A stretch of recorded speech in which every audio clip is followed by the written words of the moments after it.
আমি ইশরাত জাহান তামান্না। আ আসলে বিডিডিএল এর সাথে পরিচয় আমার একটা আ ক্লোজ একজনের মাধ্যমে। তো ওদের মাধ্যমে আমি আসলে জানতে পারছিলাম যে আদাবরে ওদের একটা প্রজেক্ট চলতেছে।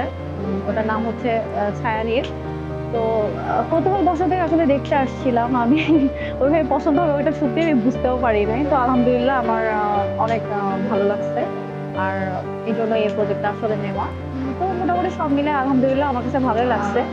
তো ওদের একটা প্রজেক্টে আসলাম, দেখলাম, চা খেলাম, পিঠা খেলাম। সত্যি আসলে অনেক, অনেক ভালো লাগছে। আগামীর পথ চলা ইনশাআল্লাহ ভালো হবে। আমার নতুন স্বপ্নের নতুন ঠিকানা ইনশাআল্লাহ ভালো হবে।